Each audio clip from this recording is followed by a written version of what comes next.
موجودہ افغانستان کی صورتحال ہے اس دوران یہ کہا گیا تھا کہ آرمی چیف کی جانب سے بریفنگ میں کہ اگر افغانستان کے حالات خراب ہوتے ہیں تو دباؤ ہوگا مہاجرین کا.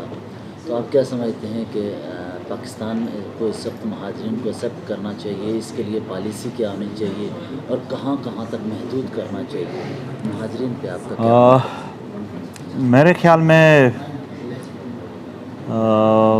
بالکل کھلے دل سے آئیں. پہلے تو مہاجرین کا ابھی اتنا بڑا مسئلہ نہیں چل رہا ہے جتنا پہلے تھا، لیکن اتنا بڑا جنگ تو نہیں ہوا بیچ میں. اگر وہاں سے آتے ہیں تو کھلے دل سے ایکسیپٹ کرنا چاہیے ریاست کو. ہم پشتونخوا کے لوگ تو بڑے کھلے دل سے ایکسیپٹ کریں گے، بلکہ وہاں پر تو ایسا ہے کہ ڈیورنڈ لائن کی اس پار جو قبیلے رہتے ہیں اس پار بھی وہی قبیلے رہتے ہیں، تو ایک قسم کے قبیلے ایک قسم کے علاقے وہاں پر تو اتنا مسئلہ نہیں ہے. اس سے پہلے بھی جتنے بھی کیمپ تھے، مہاجرین کیمپ کا جو نام دیا گیا تھا، وہ سارے تقریباً پشتونخوا میں تھے اکثریت. تو ابھی بھی ان کے علاقے اور وہ موجود ہیں. اس سے بھی زیادہ یعنی ہم یہی کہیں گے کہ کوئی مسئلہ نہیں ہے.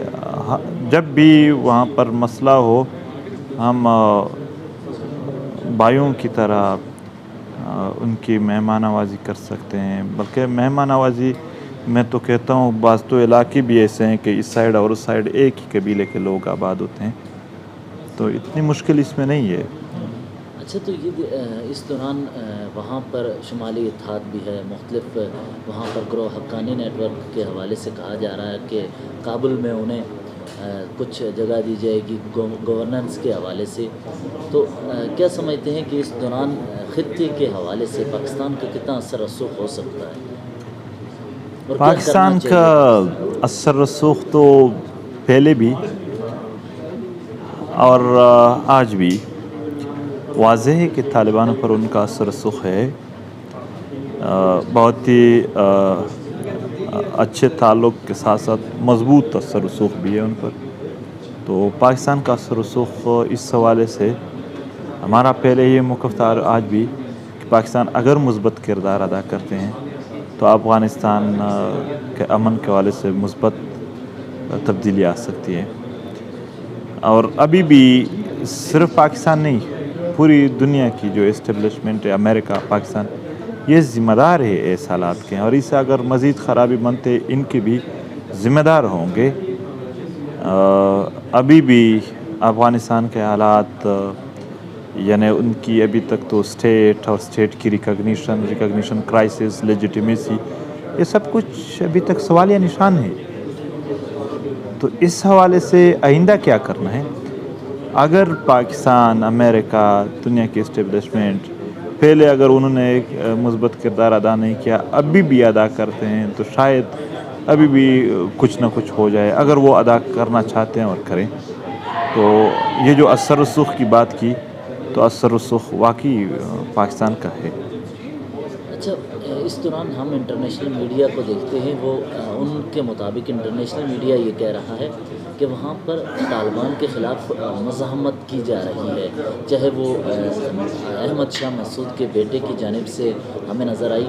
دوسری جانب ایسے بھی لوگ یہاں پر پاکستانی میڈیا پر لائے جا رہے ہیں جو کہہ رہے ہیں کہ وہاں پر کوئی مزاحمت نہیں اور طالبان کے سامنے سب نے ہتھیار ڈال لیے ہیں. تو یہ جو نیوز کے درمیان گیپ ہے، اس حوالے سے کون سی قوتیں فائدہ اٹھا سکتی ہیں اس سے؟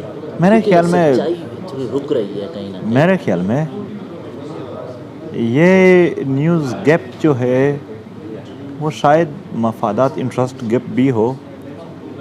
ہر ملک اپنے انٹرسٹ کے مطابق میڈیا کو میٹیریل دیں گے کہ وہ اس پر بات کرے. تو فائدہ اور نقصان کس نے دیکھنے ہیں؟ افغانستان کے لوگوں کے مفادات کو تو کسی نے بھی نہیں دیکھا. گزشتہ 40 سالوں سے جنگ ہے، اور صرف افغانستان میں بھی نہیں، ڈیورنڈ کے اس پار بھی جل رہے ہیں اس جنگ کی وجہ سے. کس نے یہاں کے انسانوں کی مفادات کو دیکھا؟ ہر کوئی اپنے انٹرسٹ کو دیکھتا ہے اور اس کے مطابق پھر نیوز میٹیریل بھی بناتے ہیں. ورنہ ہمارے علاقوں میں عام چھوٹے بچوں کے مارنے پر بھی یہاں ان کو دہشت گرد کا نام دے کر خبریں بنا دی گئی. یہی ہے کہ کس نے خیال رکھا؟ کسی نے نہیں. اچھا، اس وقت چائنا اور امریکہ کے درمیان بہت زیادہ کشیدگی ہے اور ٹریڈ وار اس وقت ہے، اور ٹریڈ وار میں بیٹل فیلڈ پاکستان یا افغانستان ہمیں نظر آ رہا ہے. سی پیک اور 10 پہ اٹیک ہوئے، چائنیز مارے گئے. اس دوران کیا کرنا چاہیے کہ پاکستان، افغانستان، چائنا اور خطے کے ممالک کے درمیان روابط بھی قائم رہیں اور یہ جو دہشت گردی ہے اس سے بچا جا سکے؟ میرے خیال میں کافی اس خطے میں اس حوالے سے کام ہو چکا ہے. کم کام ہوگا جو باقی ہوگا اس خطے کو پراکسی جنگوں میں دھکیلنے کے لیے. امریکہ اور چائنا کے درمیان جو پراکسی وارز کا خدشہ ظاہر کیا جاتا ہے، یہ خدشہ جب آپ گراؤنڈ پہ حالات دیکھو گے تو پھر ایک ایسے انسان جو اس کو مطلب یہاں کی معاشی پالیسیز کو بھی جانتے ہیں تو پھر یقین میں بدل جاتے ہیں ان کے. اس حوالے سے پھر تو پاکستان کنفیوز نظر آ رہا ہے. وہ چائنا کے ساتھ بھی ہاں میں ہاں ملا رہے ہیں اور امریکہ کے ساتھ بھی.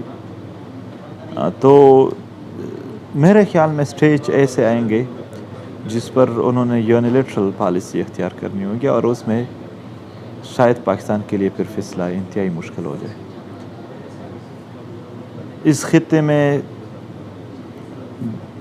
پہلے بھی اور آج بھی مغربی قوتوں اور یہاں کی قوتوں کے درمیان پراکسی جنگیں ہوئے ہیں، اور جب تک یہاں پر پاکستان یا جو دیگر ممالک ہیں یہ ان قوتوں کے مطابق اپنی پالیسیاں بنائیں گے تب تک شاید یہ مشکلات ہوں گی.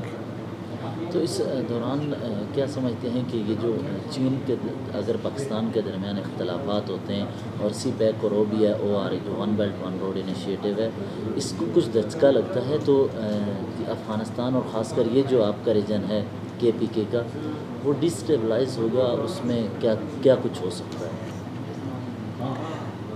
ظاہر سی بات ہے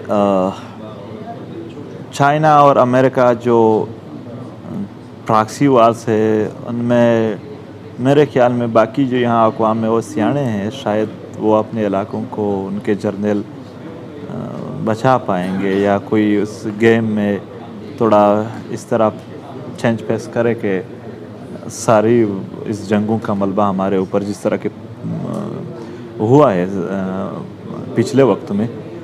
تو آئندہ بھی جس طرح آپ سوال کر رہے ہیں شاید اسی طرح ان جنگوں کا مرکز خیبر پختونخوا، بلوچستان یا افغانستان ہی ٹھہرے.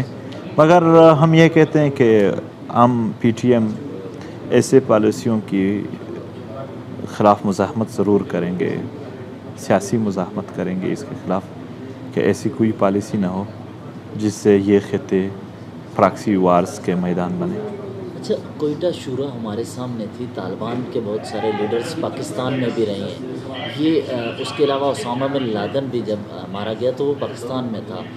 اس ساری صورتحال میں کیا ہونی چاہیے اسٹریٹجی کہ جب پاکستان میں سب سے زیادہ مہاجرین ہیں، اس کے باوجود اگر بائیڈن کی کال نہیں آتی یا عالمی طاقتیں پاکستان سے رابطہ نہیں کرتی تو وہ کون سی غلطیاں ہیں جن میں سدھار ممکن ہے تاکہ پاکستان کی اتھارٹی ہو اور اہمیت بڑھے؟ وہ کون سی جگہوں پہ ہم کام کریں یا فارن آفس کام کریں؟ دیکھو، کال کی بات ہے تو ظاہر سی بات ہے دنیا کے تعلقات ایک دوسرے کے ساتھ مفادات کے بنیاد پہ ہوتے ہیں، باقی کو رشتے نہیں ہوتے. تو میرے خیال میں جب بھی امریکہ کو مفادات کے مطابق ضرورت پڑے گی تو وہ جس رینک کے مطابق وہ ایزی کنٹیکٹ ممکن ہو وہ کریں گے. تو پاکستان نے خود اپنے آپ کو ایسے بنایا ہے کہ مفادات کی فیصلے امریکہ کریں گے نہ کہ پاکستان. وہ پھر اپروچ کریں گے نہ کہ یہاں سے ان کے اپروچ کے مطابق سب کچھ. پچھلے بار بھی انہوں نے کیا ہے یس نو کے کال سب کو یاد ہیں. باقی آپ شورا کی بات کر رہے ہیں یا اسامہ بن لادن کی یا ہزاروں اس طرح اور جو باتیں ہیں, تو اس وقت تو جب تک یہ شورا تھے, اسامہ بن لادن سب تو اس وقت تو رابطہ تھا, اس وقت رابطہ تھا امریکہ کا پاکستان کے ساتھ. اب جب نہیں ہے تب شاید یہ کال وغیرہ کی جو تھوڑی وہ آ رہی ہے, اس میں یہ مشکل. اچھا, اس دوران افغانستان میں طالبان مضبوط ہو گئے, انہوں نے اقتدار پر قبضہ کر لیا. دوسری جانب تحریک طالبان پاکستان بھی ہم نے دیکھا کہ افغانستان میں اگر طالبان مضبوط ہوتے ہیں تو یہاں پر مضبوط ہوتی ہے, تو اس کے کتنے نقصانات ہوں گے؟ کیونکہ پاکستان میں تحریک طالبان پاکستان نے پاکستانی اسکولوں پر اٹیک کیا, پاکستانیوں کو شہید کیا, تو اس کے نتائج کیا ہوں گے؟ اس سے بچنے کے لیے کوئی آپ اگر بتانا چاہیں. باسیت اسٹیٹ جن لوگوں نے جشن منایا ان سے یہ سوال ہر وہ فیملی کرے جس کے اس جنگ میں شہید ہوئے ہیں. تو اسٹیٹ کی پالیسیز وہ ان چیزوں کو, ان جنگوں کو مزید مضبوط کر رہی ہے.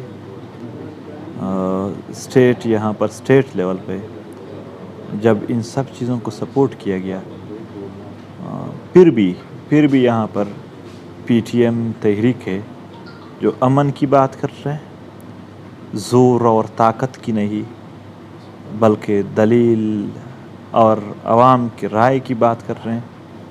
ہم آج بھی اور کل بھی امن کے لیے اپنی جدوجہد کریں گے. اچھا, آپ پی ٹی ایم کی بات کی, وہاں پر آپ جس علاقے سے ہیں مولانا فضل الرحمان کے فالوورز بھی وہاں بہت بڑی تعداد میں ہیں. انہوں نے کہا کہ ہم افغانستان میں طالبان کی حکومت کو ایکسیپٹ کرتے ہیں چاہے وہ اسلحے کے زور پر اقتدار پر قابض ہوئے ہیں. تو اگر پاکستان میں بھی اس طرح کی سوچ ہو تو کیا اسلحے کے زور پر آپ اس کو سپورٹ کریں گے, یا افغانستان میں اسلحے کے زور پر قابض ہونے والی قوتوں کو آپ سپورٹ کر رہے ہیں؟ نہ افغانستان میں ہم نے اسلحے کے زور پر حکومت کو جائز اور کی قرار دیا گیا ہے, اور نہ ہم نے سپورٹ کیا ہے اور نہ کریں گے کہ اسلحے پر کے زور پر کوئی حکومتیں گرا دے.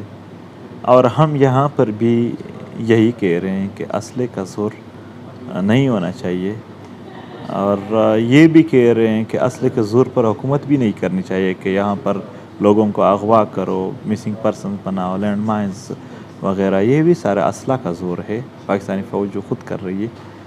تو ہم وہ لوگ ہیں جو لوگ ایک جگہ کے لیے ایک قانون, دوسرے کے لیے دوسرا قانون, وہاں کسی تیسرے ملک کے لیے, یعنی چین کے کمیونسٹ پارٹی کو ویلکم کرے, چین میں کمیونسٹ کو ویلکم کرے, انڈیا میں سیکولرزم کو ویلکم کرے, پاکستان میں جمہوریت کو ویلکم کرے, افغانستان میں امارت کو ویلکم کرے. یہ مختلف سوچیں ہیں. ہم تو یعنی انسانی سوچ رکھتے ہیں کہ یہاں پر جنگ کسی بھی مسئلے کا حل نہیں ہے. زور اور طاقتوں سے کوئی بھی مسئلہ حل نہیں ہو پائے گا. زور اور طاقتوں سے حکومتیں قائم کرنا انتہائی مشکل اور اس دور میں تقریباً ناممکن کی بات ہے. یہ انتظامی مسئلے ہیں, یہ دلائل کے مسئلے ہیں, یہ جمہوری مسئلے ہیں. تو ہمارا تو ہر جگہ کے لیے یہی ایک پیغام ہے. یہی سوال آپ سے حیدر صاحب پوچھ رہے ہیں.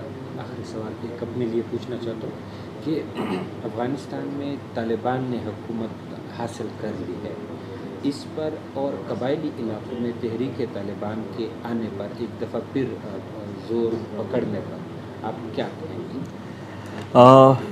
ہم تو یہی کہتے ہیں, یہی جواب میں نے دیا. زور اور طاقت کے بل بوتے پر ہم کوئی بھی کام سپورٹ نہیں کرتے, نہ افغانستان میں نہ یہاں کے قبائلی علاقوں میں, کہ کوئی آئیں اور زور کے بل بوتے پر حکومت قائم کرے.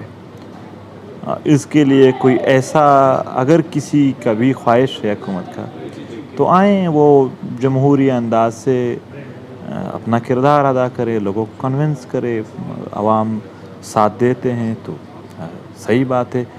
اور اثرات کی بات ہے تو اثرات ضرور ہوں گے, اور اس کو وہ لوگ بھی سمجھ رہے ہیں اس اثرات کو جو کابل کی فتح کی جشن منا رہے تھے وہ بھی ان اثرات سے باخبر تھے.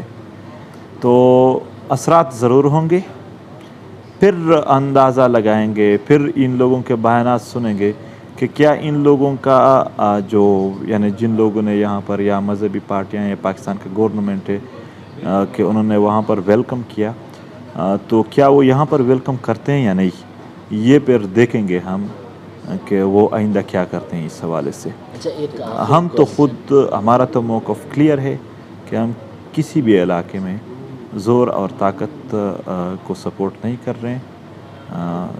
پرامن جو طریقے ہیں اور جمہوری جو طریقے ہیں اس کی بات کرتے ہیں. اچھا, آخری یہ کویشچن ہے کہ آپ پی ٹی ایم کے حوالے سے فنڈنگ کی بات ہوتی ہے, کیا کوئی بیرونی قوت آپ کو فنڈ کر رہی ہے یعنی پاکستان مخالف قوتیں. دوسرا یہ کہ آپ کے پاس اسلحہ ہے, اور تیسرا یہ کہ مذاکرات کے لیے کس حد تک آپ تیار ہیں کہ ہر وقت کس آرمڈ فورسز سے یا پھر پاکستان کے جو پاکستان کا جو پارلیمانی نظام ہے ان سے منسلک لوگوں سے, ان تینوں کے بارے میں بتا دیجیے کہ مذاکرات کیا.